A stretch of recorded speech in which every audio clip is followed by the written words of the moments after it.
Greetings, Audio Avengers! Welcome to the Marvelous TV Club, your headquarters for the most insightful and entertaining discussions of the latest episode of Marvel Television. And that means it's time to continue our preview of Loki as we gear up for episode 1 on June 9th. There are a lot of podcasts that talk about Marvel TV, but what separates the Marvelous TV Club from the pack is the way we divide our analysis of each Marvel TV episode into 3 distinct shows, each with its own unique lens. Our Storycast this week previewed Loki by exploring the history of tricksters throughout literature and film, and discussing Loki's place within that archetype. So if you want more on how Loki relates to everyone from Bugs Bunny to Hermes to the drag queen Divine, that episode is available now. On Monday, we'll drop our third and final Loki preview in Character Cast with Christine Kippens.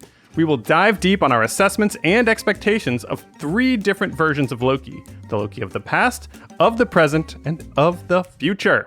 But now, it is time for the show that unearths the biggest, weirdest, and most entertaining questions from the MCU source material. That's right, it's PonderVision.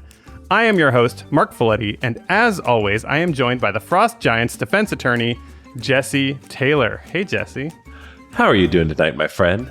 I'm doing great, man. All right, so look, today on PonderVision, we are, of course, going to tackle the weirdest aspects of the new Loki series, namely time travel and the agency overseeing it. That is the Time Variance Authority. Now, is there a coherent model of how time travel works in the MCU? How should the TVA work? How do we want it to work? But before we do all of that, I have a simple question for you, Jesse. Do you generally like time travel stories? I generally don't, and that might be surprising. But here's why. I have some basic issues with time travel. The first one that comes up is the idea that you can manipulate the past knowingly and thereby affect other people unknowingly. And the only time travel story that I've truly liked, or the genre of story I like, is Quantum Leap. Okay, yeah. Because it's like very confined and targeted. Also, Scott Bakula's a national treasure. Never quite got that second breakout vehicle. Well, I guess that's not true. He had Enterprise. That was a pretty big deal. He did. And doesn't he have an NCIS now? Probably. Yeah, that sounds one of right. them. God, he's cashing in like a motherfucker. What am I talking about? Worried about Scott Bakula. So you're not like a Bill and Ted's fan? That didn't do anything for you growing up? I like Bill and Ted, but I like the characters more so than the time travel. And it's actually more as I got older and thought about time travel. So there's a few issues. One, if you're black, time travel really only works for about 40 years, give or take. Sure seems about right, yeah. There's just a lot of times that you can't travel to, Martin Lawrence and Black Knight aside. Yeah. But also, just the general idea of time travel being that you go to the past, and by going to the past, you necessarily affect it, whether it's inadvertently or on purpose. And time travel always has ripple effects. And there's always one of 2 ways to explain that. The first is that the ripple effects do occur. And so you going to, medieval times and killing the king means that the entire course of European history and world history changes. Right. Which is problematic because then you have to write out all of those paths. And it just turns into this issue of if everyone has the ability to do it, or if multiple people have the ability to do it, nothing about time is stable or uniform at all. Then you have kind of how the MCU has handled it, where time travel doesn't affect your reality. It creates divergent realities. I think that's a better way of handling it. But I'm interested to see, now that they've opened that door and they've got this show that's dealing with kind of the consequences and ramifications of that choice to portray time travel in that way. How exactly is that going to turn out? Yeah, I mean, that's a great question. No, I mean, I generally like time travel stories, but I will say, I confess that they are mostly ones I'm nostalgic for. It has been a minute since I've seen one as an adult where I thought that was both responsibly handled and or made a lick of sense. But this is a perfect way for us to get into this first topic of just time travel and general timey-wiminess inside of the MCU. And I guess the question I want to begin with, Jesse, is what you were already walking up to there, which is, what is the best use of time travel or time shenanigans inside of the MCU thus far? Doctor Strange fighting Dormammu. Damn, that's number 1 on my list too. Outstanding call. Right. Talk to me more. Tell me more. Okay, let's just both pick it and let's both fanboy over it. Okay, let's do it. We'll go deep on Doctor Strange and Dormammu. Yeah. So the thing that I love about it is, one, it's clever as shit. It's just such a good way of using that stuck in a time loop idea offensively in a way that really I hadn't thought about before. Like, okay, you can keep killing me and you'll just be stuck killing me for the rest of time unless you choose to stop. So you create the divergence that you want and you get the outcome that you want because you're just going to be a dick until the end of time, which also explains Doctor Strange's character perfectly. It sure does. That's the thing, right? Is this tells us so much about who Strange is, that he is persistent and determined, but also kind of a troll. Right. And it's the kind of comeback you wish you could have in real life. Like, the jackass at the grocery store says something to you and you're like, if I could only think of a way to get back at him. Or the, boss who said something, or the whoever, wherever, whenever. You always wish that you had the time to think of that comeback.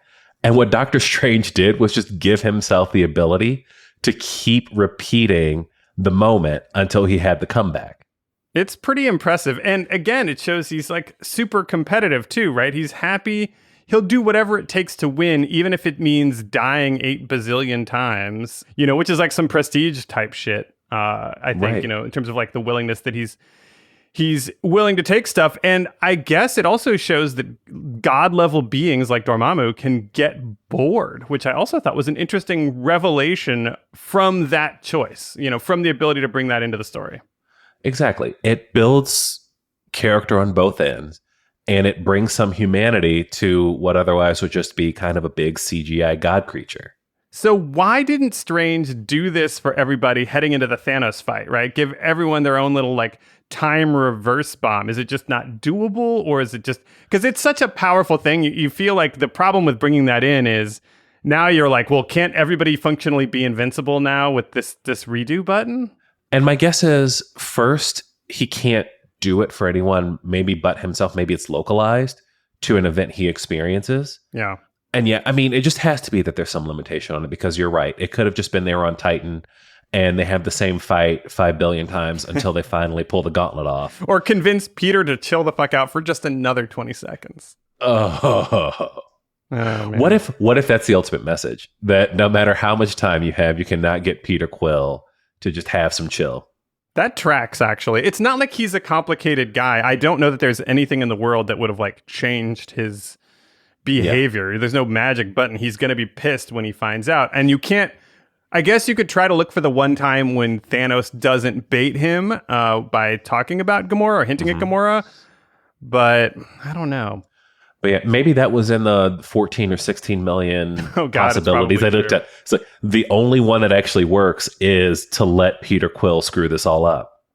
Yeah, no, that's probably true. So yeah, I agree. It was so creative. It was something I'd never seen before, which I don't feel like we get to say very often in any sort of sci-fi or fantasy story at this point. It feels like it's all been done. But the time loop-de-loop where you keep dying and keep coming back and just piss off a god through boredom is pretty original. Right.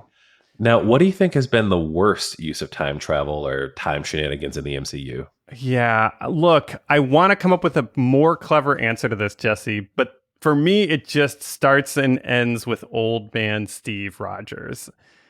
I find it totally incomprehensible for reasons that I think no matter which way you look at it, it's a bad look for Steve, because either he started branching off time into new timelines for a very selfish reason, and as I think we'll be talking about, time travel has consequences. You were already talking about this when we were just talking about stories you like. It's pretty irresponsible to either make a copy of reality just to sort of dance with your lady, or to do what I'm worried about, which is that he literally looked the other way as Hydra infiltrated S.H.I.E.L.D. and all of these terrible things happened. And I don't know whether he told Peggy. I can't imagine they had much of a marriage if he could never tell her any of the shit that he knew. So then does that mean she's just sitting there in the 80s when we get a look at her in Ant-Man, knowing that the dude next to her is going to be this like horrible person who is basically ex-Hydra? And I don't know. Just how does that? That's the one I get really stuck with. How does he show back up in this timeline if they branch off? I have some theories, but they're kind of bullshit. And then if this is the same timeline as the one he went back to, how did he sit on all of this shit and let it happen? Right. It speaks to his character in a really kind of negative way, no matter which way you slice it. And it's not just Hydra. It's all the things that he knew about in terms of real life. Yeah, you were talking about this on Falcon and the Winter Soldier, right? Yeah. He sleeps through the civil rights movement. Martin Luther King and Malcolm X still die. 9/11 still happens. We still get into Vietnam. We still go into Iraq. Like, there's so many things that happen that he knows are bad. He knows the consequences are just completely negative and completely awful for the world around him. And he's like, but I got to dance with Peggy. And how do you sleep at night?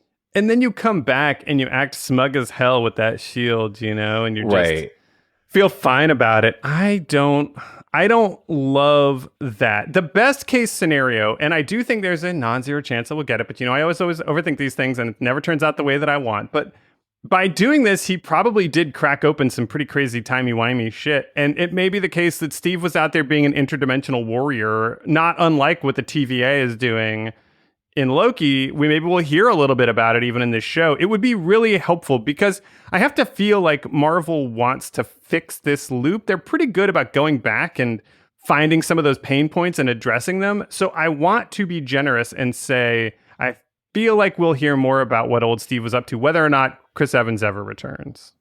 Right. And I mean, who knows? Maybe the Steve Rogers who showed up at the end of Endgame was Loki.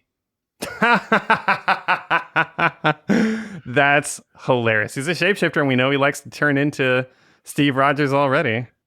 Right. And so for the audience, all this stuff that we're thinking about, all this anger we have and all the puzzlement, isn't that exactly what Loki would want?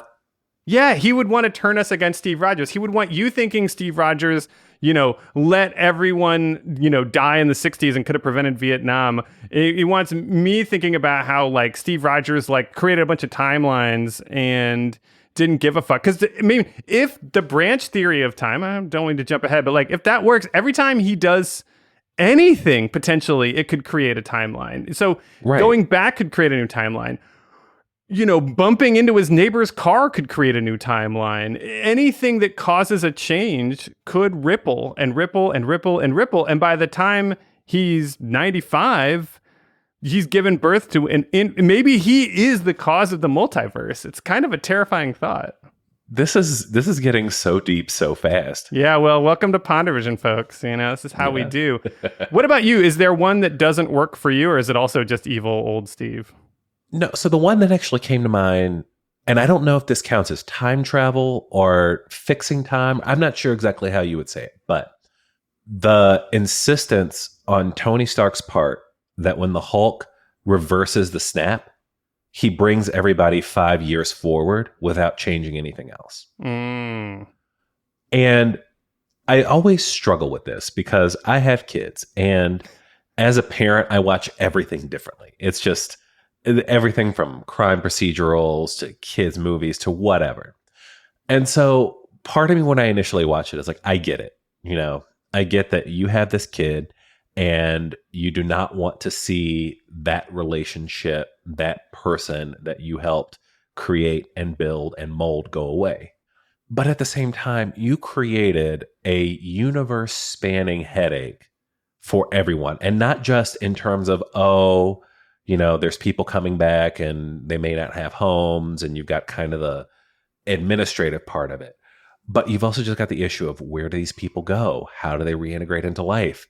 You've got relationships that can never be rebuilt. You've got heartache that lasted for years that this doesn't fix. And so the idea that half of the universe comes back in a particular way to satisfy one man's needs is just so fundamentally selfish to me that the more I think about it, the harder time that I have with it. But the other, I just don't know if that counts as time travel. Yeah, I think that's time shenanigans. It's definitely time shenanigans, which I included in our question for sure. Because, it is this weird short-sighted thing. He means well, obviously, but these last two shows in particular, I think, have really dealt with these consequences and shown us the ugliness of this outcome. Even if some of the things that they talk about in Falcon and the Winter Soldier about how they distribute resources or make decisions about who gets to keep the houses don't feel super correct, I can at least imagine that it would be messy whichever way they tried to resolve it. Right. And we've only seen it on Earth. We know that there's other worlds out there. Oh, shit, that's true, man. What's going on Xandar? Exactly. Like half the Nova Corps just comes back. What's Glenn Close up to these days? That's what I want to know. Yeah, man. It was like John C. Reilly, like there holding down the fort. And then he has to give up his job again because the old boss is back and doesn't even realize a single second has passed. It would be pretty terrible. I do wonder if we ever meet Galactus, if he got snapped, 50-50. Yeah. Or could he? Does he even count as a being that could be snapped? Like, that's like, how far did the snap go? Do the Eternals get snapped? Well, I guess we got to find out the answer to that, right, in this movie. Yeah. You're right, though. Can gods get snapped? I guess is something we will figure out. But, this Steve question, the other things we've been talking about, it's clear that there are multiple kinds of time travel.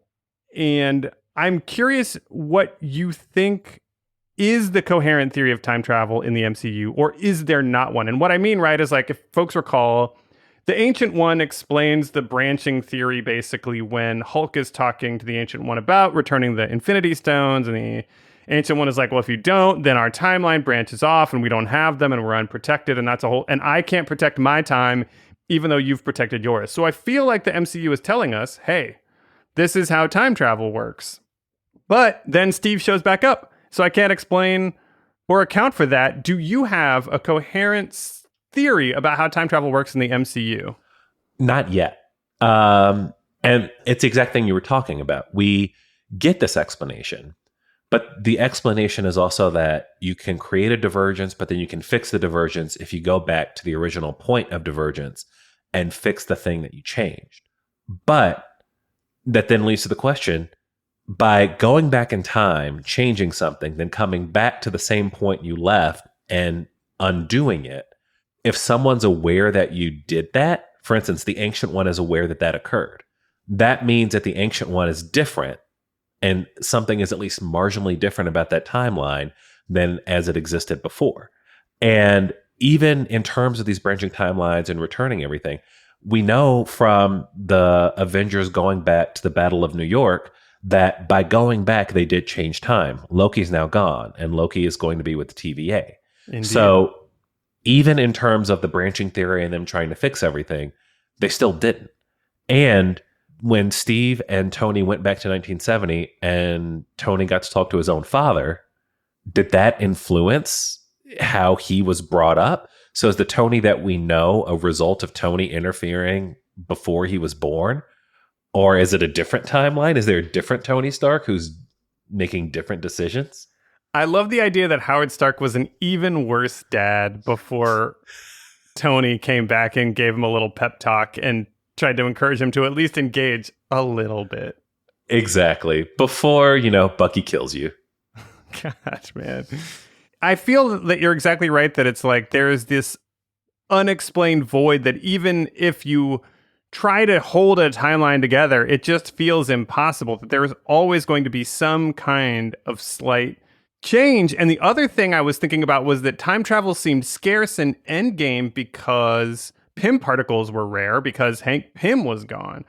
But now that he's back, does that mean that they can just fire this off whenever they need to? Right. And then we know that we're going to see Kang the Conqueror, who's very involved in the timeline. Kang the Conqueror is also from, I believe, the 24th to 25th century. So presumably he knows how Pym particles work and can probably make more on their own. And that's another thing. If it's something that can scientifically be created, one of the things about the MCU is that someone is going to figure out how to recreate that same thing at some point. Yeah. The super soldier serum was gone once Steve died, except that it wasn't because somebody figured out how to make it again. And it's going to be the same thing with Pym particles at some point in the future. But how much are they limited? How hard is it to make them? We also know that the time stone is gone. So that's one type of time travel that's kind of out the window. And Marvel time travel, primarily in the comics, but it's always been either technology or magic or just like things that exist, like the Infinity Gauntlet kind of being, or the Infinity Stones kind of being outside of magic or technology. And technology wise, we're not sure where things are. Infinity Stone's gone. Is there magic time travel? We don't really know. It's interesting to see what the TVA is going to describe or define as the scope of available time travel.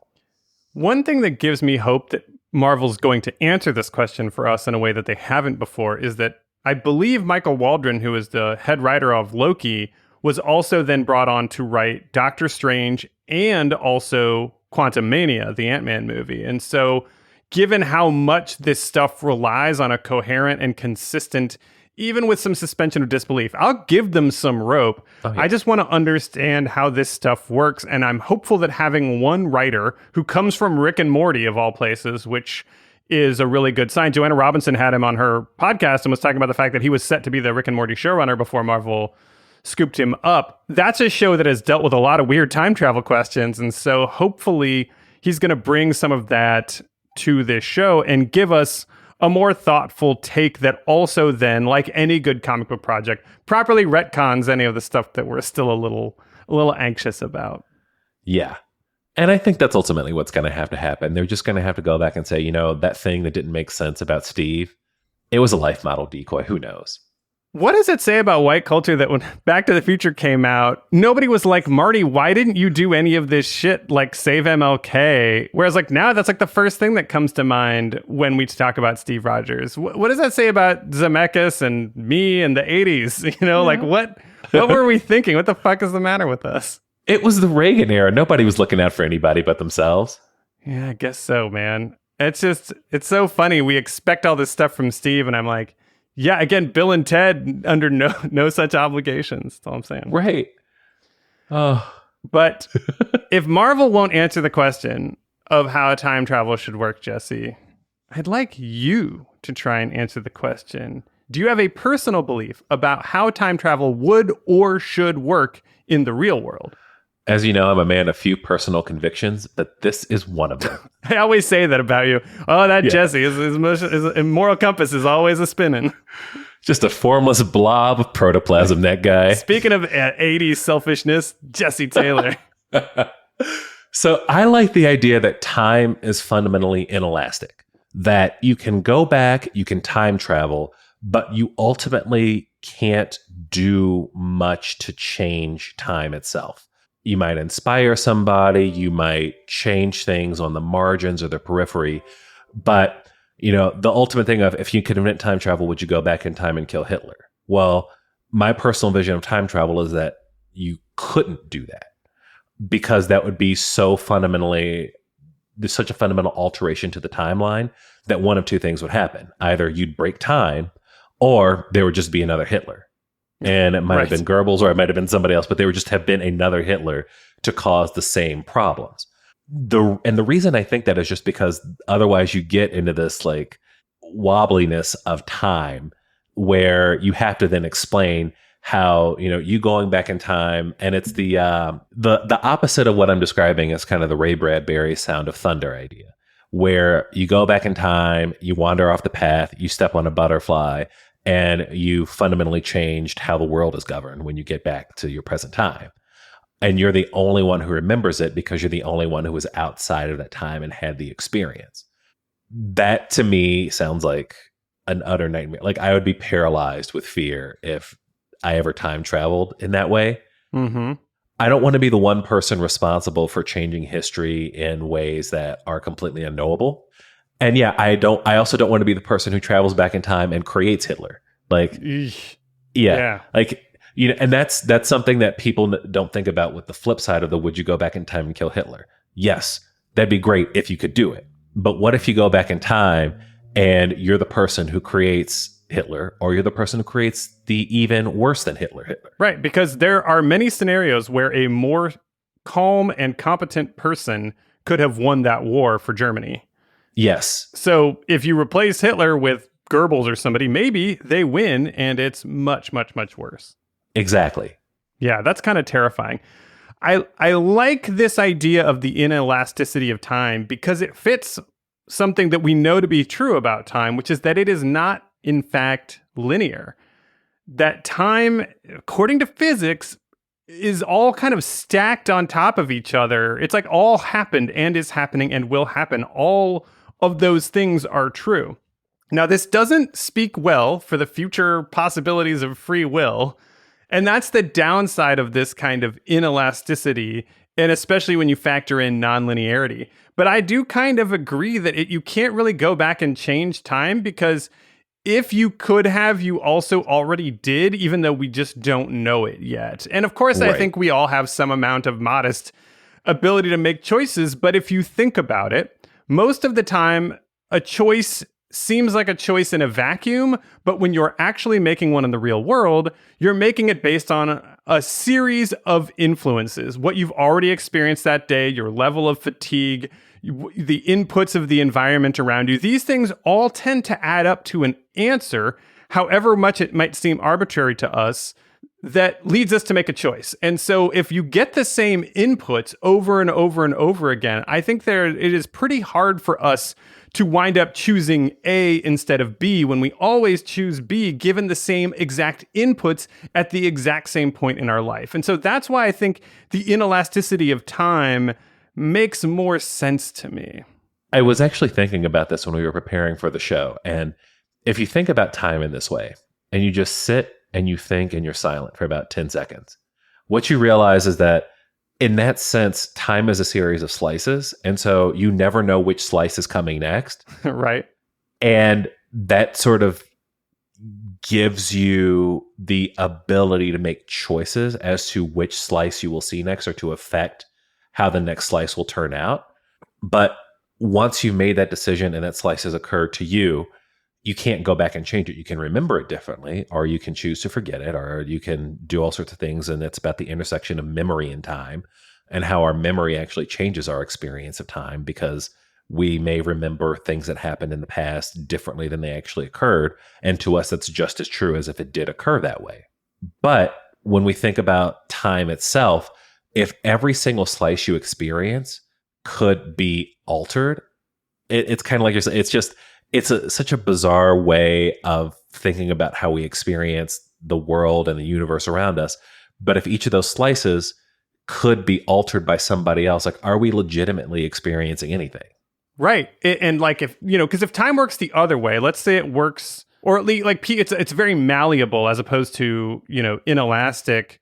I mean, what would that do to memory? We were talking about this earlier, but suppose that somebody went back in time and changed a relatively benign, but still relatively important part of the past. Like somebody went back in time and said that Zachary Taylor is no longer president. Okay. And instead someone else became president. And I actually had to go back because, I brought up Zachary Taylor because he seems like the most random president to me. It's but certainly not a guy that I feel like had a ton of impact on history. So Zachary Taylor was not president very long. He was elected in 1848 and was president from 1849 until 1850. He kind of ran as an independent who was apart from both parties, and came after Andrew Jackson, and kind of during the period of time where we were building up to the Civil War, but neither side had necessarily taken the steps to get us into the war. But it was also clear that the Civil War was almost certainly going to happen because of the rift in the country over slavery. Now, Taylor wasn't president for very long. In the scheme of things, not a very influential president. But you could also see a world where you go back in time and change it so that one of his opponents wins. Sure. And, there were opponents who were pro-slavery and pro-state sovereignty who could have hastened the beginning of the Civil War, or maybe even deepened the impact of the Civil War, especially if you don't have an Abraham Lincoln who can come in and be president and have whatever effect he had on the course of the war and the resolution of the conflict. You also have people who maybe could have come in and done a better job at managing those tensions, and maybe staved off the start of the Civil War and hastened the end of slavery in the country. Or maybe you have somebody who comes in and does the exact same thing in a different way. But this is something where if somebody went back in time and somebody else were president, in the present day, really all that would change about your memory is like, oh, there was another random person who was the 12th president instead of Zachary Taylor. It was blah, blah, blah. And really, that might be all that's in your head. But then you look around, and because that person hastened and deepened the Civil War, maybe you're thinking that in the part of the country that's still the United States because there's still a Confederate States of America. Yeah. Yeah. Maybe you yourself change because whatever effect that had, like, you know, I have white ancestors and I have black ancestors, and maybe somebody didn't meet way back when because of the changing dynamic of race and racial integration in America.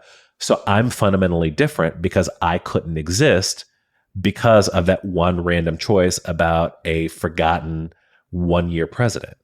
And if that's how time travel works, like imagine the unknowable scope of the effects that any choice you have, if you are a time traveler, could have on everyone around you. It could even be something as simple as, you know, they cause a car crash that delays your parents from getting home for half an hour the day you were conceived. Yeah. And so you just turn out to have a different gender identity. Or maybe, you know, just whatever happens when the sperm meets the egg and the zygote happens, all of a sudden you just don't like, you maybe turn out looking the same, but you don't like the same things that you liked because of your brain chemistry. Who knows? It sounds like you're saying there would be this real problem with trusting almost anything.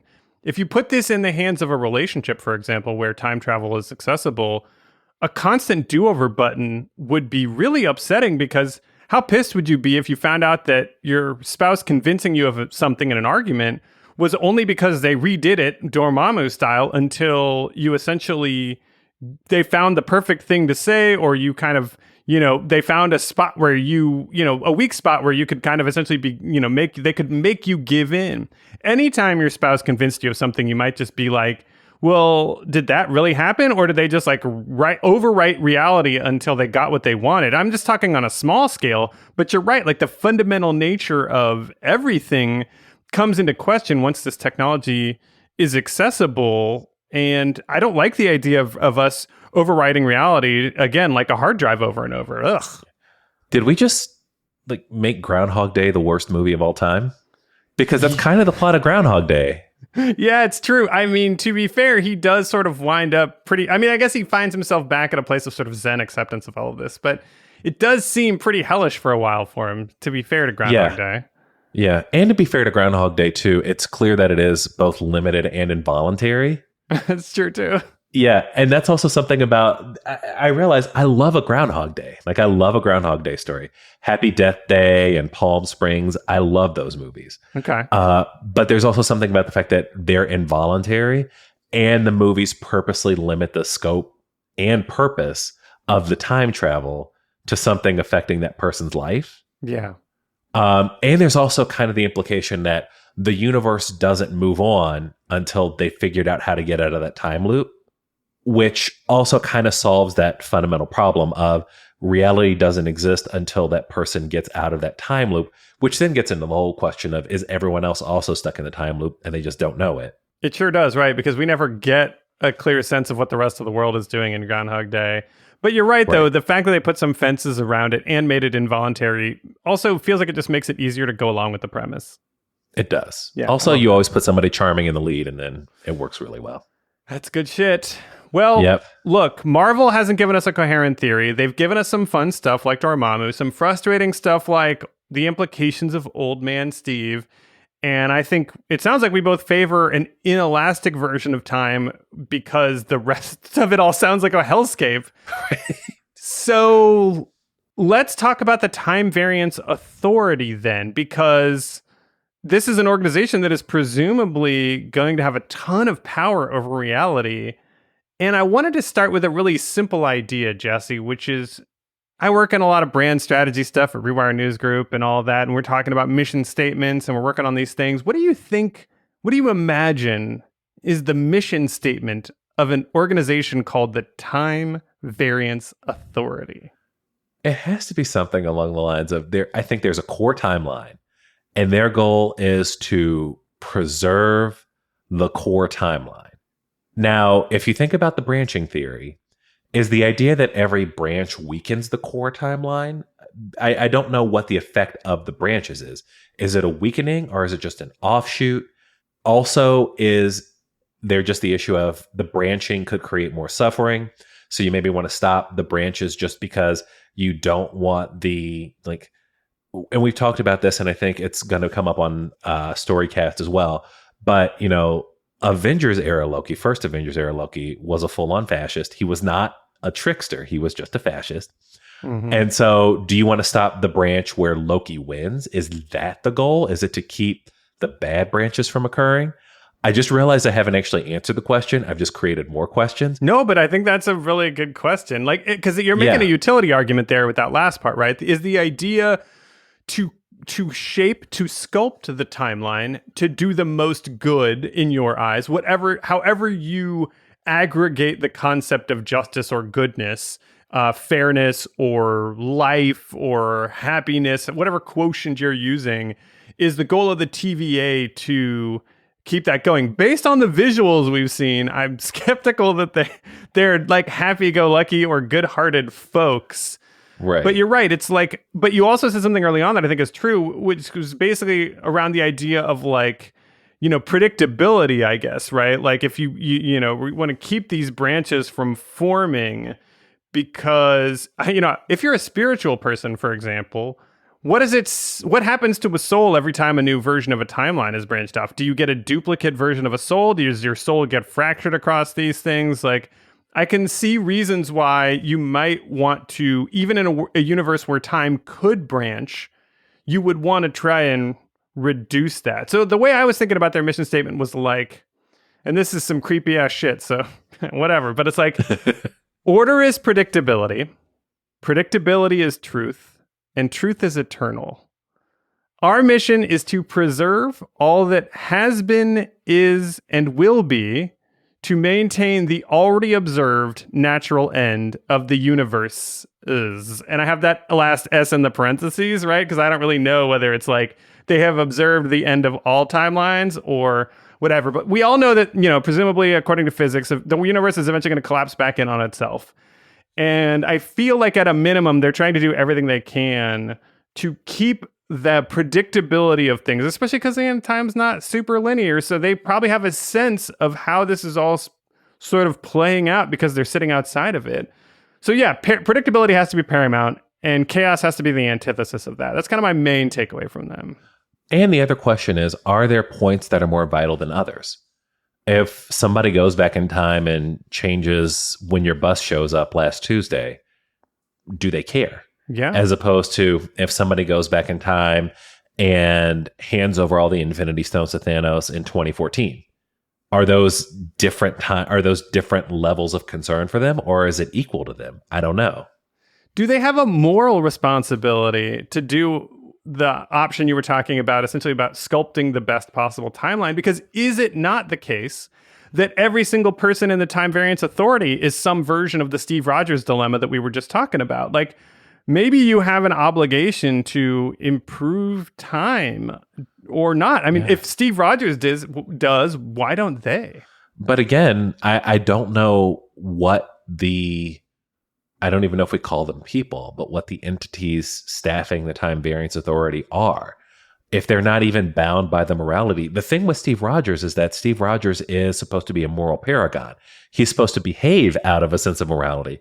If they don't have a sense of morality or act based on a sense of morality, then it's hard to hold them to that standard, especially if we're thinking about it from the selfish perspective of how our lives are impacted as opposed to how maybe the existence of the universe is impacted.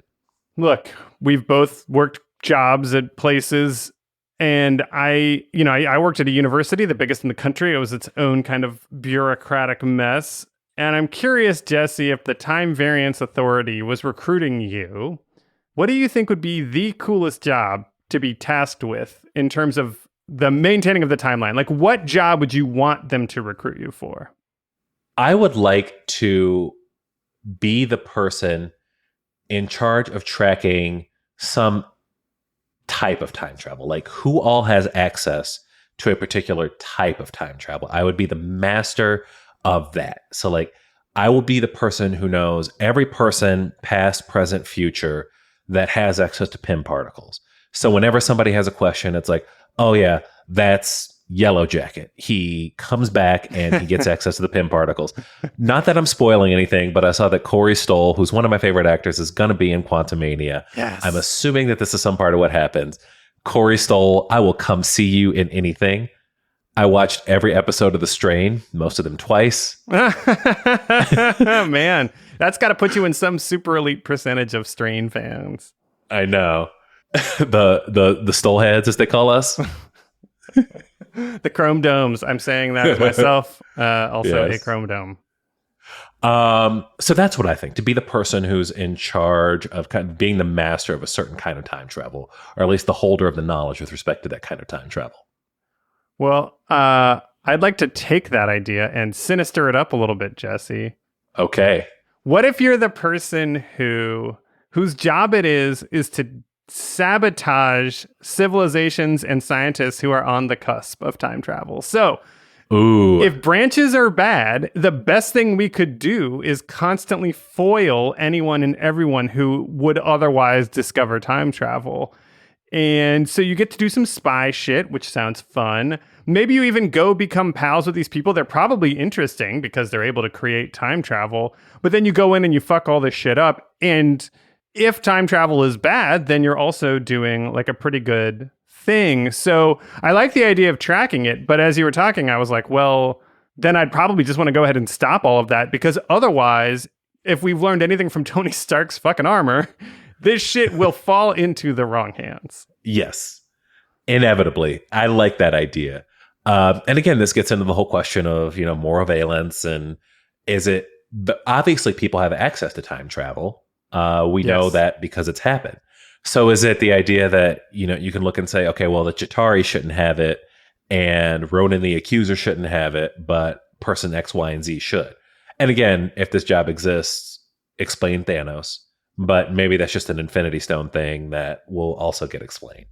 But I really like that idea. So if you're the person tracking these time travel people, what are some qualities of a person who would handle time travel responsibly? Who might be the person that you would allow to have time travel? It's going to sound weird, but I honestly think the dumber the better. Tell me more. What?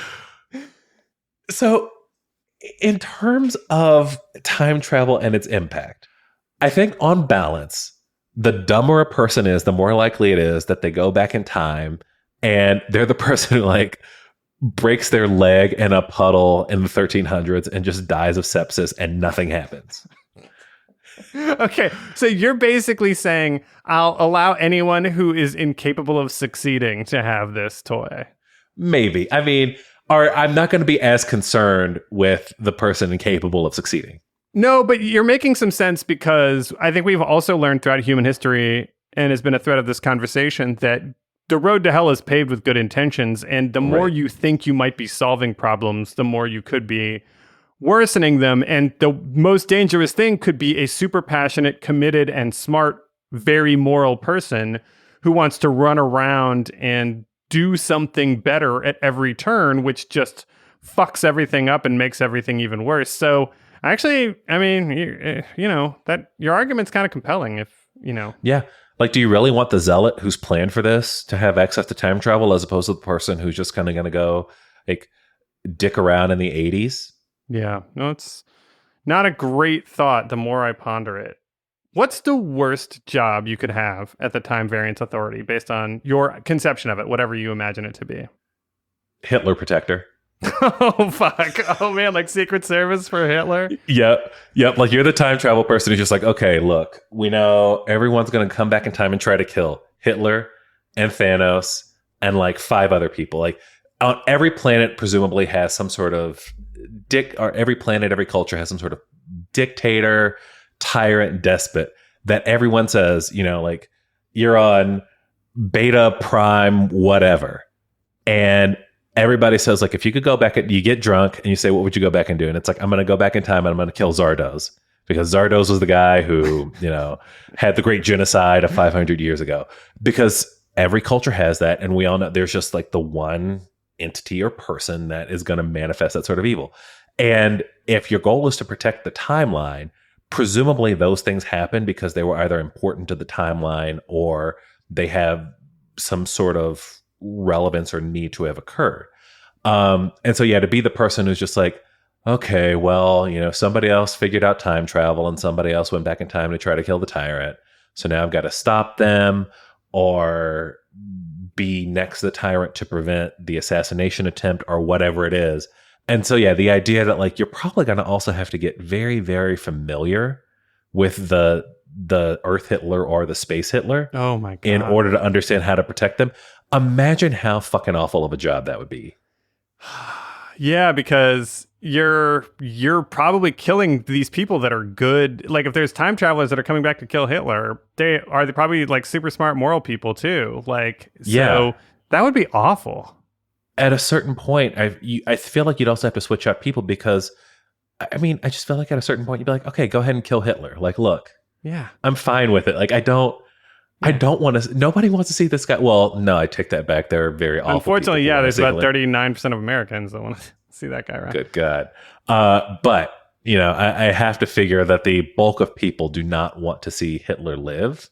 And so, at a certain point, you're like, is it worth it? Is it the job that I even want to have to try to protect this person who, by all means, deserves to die? Not fans of capital punishment on this show, but Hitler definitely deserves to die. So, time capital punishment. Maybe we have an exception for that. Time capital punishment. I was thinking about Miss Minutes because I don't know if you saw this week, but the Miss Minutes Twitter account that has come to life suggested in a cryptic tweet that her life is hell, basically. So, and I thought, well, that seems a little dramatic. And then I thought about how awful it would be to have to be like the AT&T girl or the Toyota lady doing the ads and motivational speeches and orientation videos outside of time over and over, not for a week or for 40 years, but for eternity, because there is no time for you. I don't even know if she gets paid. Right. So that sort of circular, imagine being the equivalent of like Steve Rogers in those PSAs on Spider-Man forever. And that's your whole life. And that's your only life. That sounds awful. Yeah. That actually does sound terrible. Like just being the universe's HR representative. Ugh. Forever. Or just like, and having to make like the sexual harassment videos every day, all day. Whatever we think of as monotony in life must pale in comparison to poor Miss Minutes. Oh. So we've come up with a couple of really awful time-related jobs. Well, let's take it one level deeper and darker. Jesse, I want to ask you this question because we've talked about potential inelasticity of time and the nonlinearity of time, and clearly the TVA values preserving time, which means they can see into lots of different places in time. Do you think these employees actually know how the universe ends and have sort of recognized that has both happened and will happen? And if they have, how the hell do they maintain the will to live or do their jobs or literally anything? So I was thinking about this, and I think that it has to be kept as a very tightly guarded secret. Maybe only Mobius knows. Oh, maybe even he doesn't know. Because I was thinking initially, okay, maybe that's the first thing they show you, actually. And so if you're just like, if your response is, this is depressing and awful, and I could not possibly live with this, you just don't work in the Time Variance Authority. Maybe your memory gets wiped Men in Black style, who knows? But that knowledge is taken away from you. You go back to your life. You're no longer in the TVA. But then I think about it, and you're right. This job is eternal, or at least timeless and not in the good sense. Not like Fleetwood Mac's rumors, Exactly. And so the idea that you would keep working, and we've both worked jobs. We have experience in good jobs, bad jobs, in between jobs. And I don't know about you, but no matter how good of a job I've had, no matter where it is, there's always days where you get disillusioned, bored, discontented with what you're doing.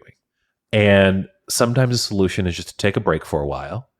Sometimes the solution may be to find something else to do. But presumably, once you're in the TVA, you're locked in. And to mix the sort of disillusionment or boredom you might have with a normal job, coupled with the fact that all I'm working for, it's not even like, oh, all I'm working for is to make my boss extra money, or all I'm working for is to put tab A into slot B every day, and then there's just going to be more and more and more. It's all I'm working for is to preserve the eventual end of everything I know that matters. And so I just can't imagine like people would just like walk out of the job or just like die by suicide or whatever. But I can't imagine that that's how you keep a workforce motivated in any sense. Seems impossible. Talk about a tough task for poor Miss Minutes to be motivating them. So one of their messages would totally be, so you've seen the heat death of the universe, right? And like how to like find the will to live would have to be like a 6-part course or something in order to make some sense of something and find some will to live. Because it would be grim as hell to know how it all ends. I think the mystery of time and how it unfolds is so essential to the human conception of existence. I'll be really interested to see if they address that at all in the show with characters like Mobius. Right. And maybe, I mean, there could be some aspect of manipulation. There could be, maybe there's just great ice cream parties. Who knows? You could definitely see an argument for taking great pleasure in much more visceral things. Once you have that level of knowledge, you would just be looking for that tactile satisfaction that comes from ice cream or sex or whatever it is. And maybe there's a way that you can live a life where you're having these experiences. And maybe if you exist outside of time, you don't gain a bunch of, weight when you have all these like snacks and treats and stuff. Yeah. And so you just become a glutton without consequence. That doesn't sound like I'm not sure I'm making that sound like the greatest life either, though. Well, and this is the other thing about the branching theory. If any time travel causes this branch and may cause damage to the time stream, it takes away what I think would be one of the great benefits of working at a place that's called the Time Variance Authority, which is that I could go back in time and maybe there's a hot dog. I love hot dogs, and there's a hot dog stand that was only open for a couple of years in Manhattan. But, oh man, sometimes I just treat myself by going back to 1992 to 1994 and just listening to, Biggie Smalls and having a hot dog on a park bench. And it's just so perfect to me. And it's a moment that I can have. But if doing that breaks up the timeline and causes a variance, I don't even get that joy. Yeah. No, that's true. You wouldn't be able to enjoy that. And then there's obviously the real world problem of like, if you instantly instantiate matter in a space that didn't used to have it, this sort of explosion of other atoms around it from the air and stuff would incinerate. Like it would make a neutron bomb look like a firecracker. And so, another problem with time travel, you show up for that hot dog, Jesse, and you've created like a 40-mile crater. Good God. Yeah. But look, I don't want to do craters. That's no fun at all. I think if you're going to work at the Time Variance Authority, you're going to have to be able to take some awesome, consequence-free vacations throughout time and space. That just seems only fair. So let's assume they have some kind of device, not unlike Doctor Strange's timey-wimey thing, that can just fix anything that goes wrong, but only for like a 2-week period. So you get your 2-week vacation, Jesse, and you can go to anywhere at any time and enjoy a family vacation or a solo vacation or a vacation with anyone throughout history. Where are you going? When are you going? And who is coming with?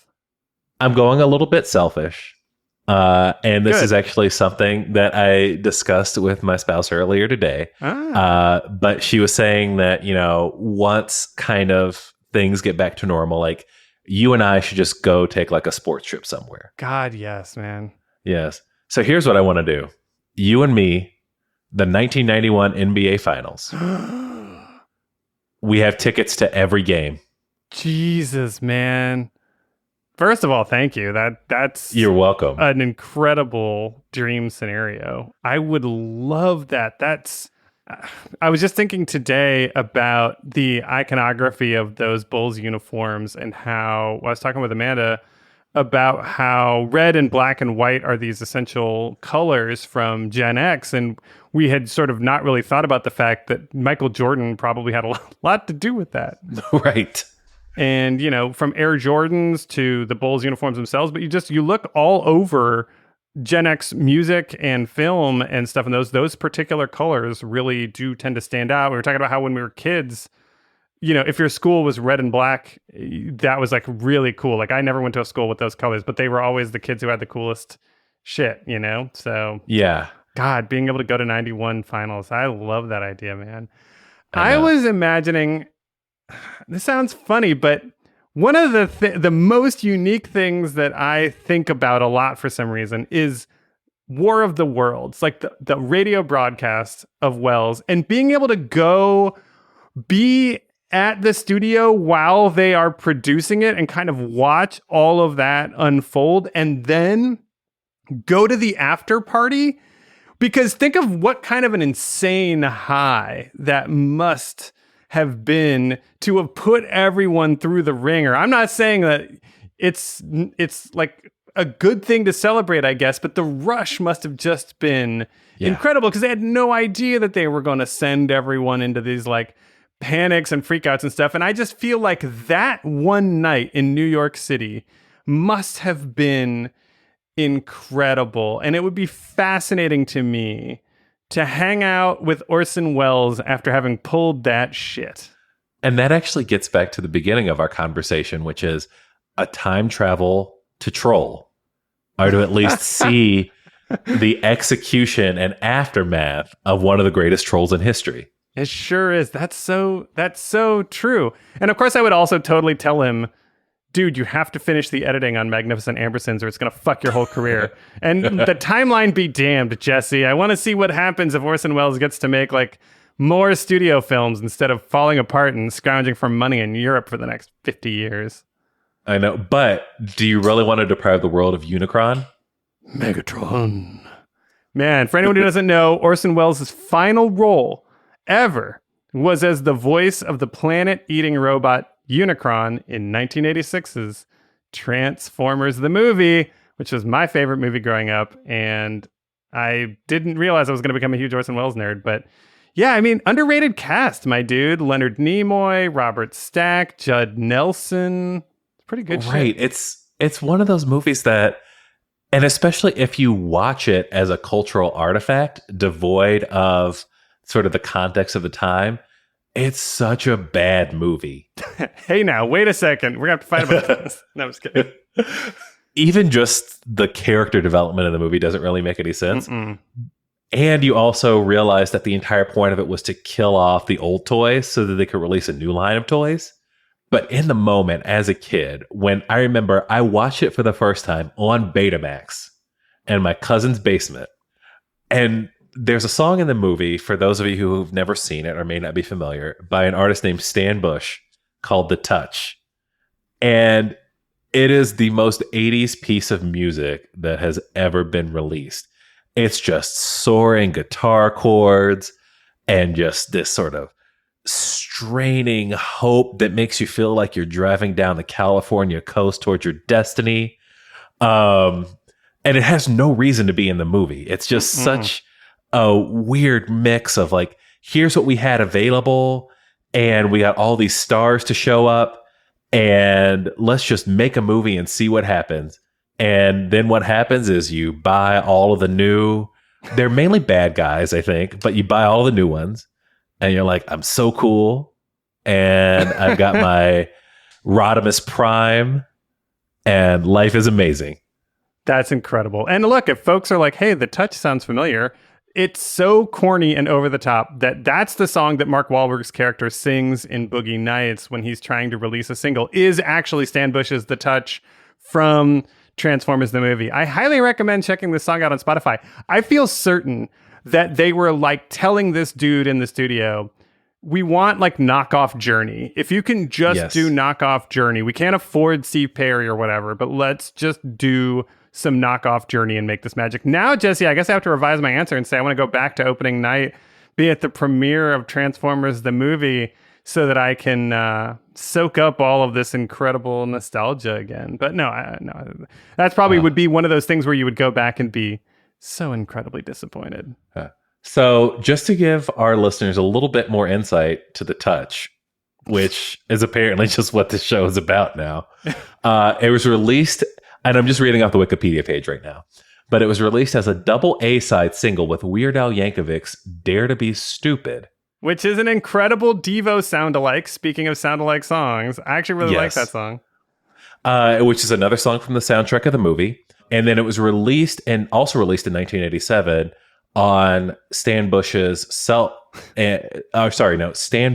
Barage's self-titled album, because he was in a band called Barrage. And the song was inspired by a line in the movie Iron Eagle. Oh my God. And originally written for the Sylvester Stallone vehicle Cobra. And then got repurposed into the theme of Transformers the movie. See, I hope... This is why you can never fuck with the timeline, Jesse, because that is such a beautifully weird, nonsensical story that it must remain. We can't have anything that unintentionally fucks up the incredible history of The Touch. From a Cobra cast-off to a child anthem because of Transformers and all of the kids who were totally obsessed with them like me, to Boogie Nights, where, again, if it had just been in Cobra, nobody would have made fun of it like this. No. Yeah. And maybe, hey, new best TVA job, The Touch guy. Oh my God. What's what we're calling this podcast now? It's called The Touch. Wow. No. That will not get us banned on every service yet. Just getting booted off all the platforms. All right. I know. That's enough time travel, timey-wimey, time variance authority shenanigans for us today, Jesse. Where can people find and follow you if they still want to talk more about time? They can find and follow me on Twitter at Jesse L. Taylor. And probably next episode, I will be announcing the launch of a new Substack that will contain more thoughts on popular culture, not just the MCU, and also whatever else comes to mind. Man, Jesse is one of the funniest writers on the internet since the 2000s. And this is a newsletter you will not want to miss, folks. But in the meantime, that's it for our show today. Podcast Powerhouses, thank you so much for joining us. Marvelous TV Club Storycast with Amanda and Maeve is already live, and our Character Cast preview with Christine will come your way on Monday. But look, we're trying to figure out this new Loki schedule, so just bear with us as we try out things and we figure out release dates for stuff, and let us know if you feel strongly about when stuff comes out and how it should fit into sort of the watch calendar of folks. But our new weekly schedule, we intend, is that with Loki coming out on Wednesdays, we will try to have Storycast first, PonderVision on the weekend, and Character Cast on Mondays. Hopefully Storycast will be on Thursdays, but it might be Fridays. We'll just have to see because life gets in the way, folks. So look, subscribe if you haven't, and you won't miss any of these episodes. Leave us a 5-star review if you can. Join us on our Facebook page, Marvelous TV Club, or follow me on Twitter, at Marc Faletti, M-A-R-C, F like Frank, A-L-E-T-T-I. Okay, Jesse, let's go back to that Transformers premiere right now. I'm taking you whether you like it or not. I can't wait.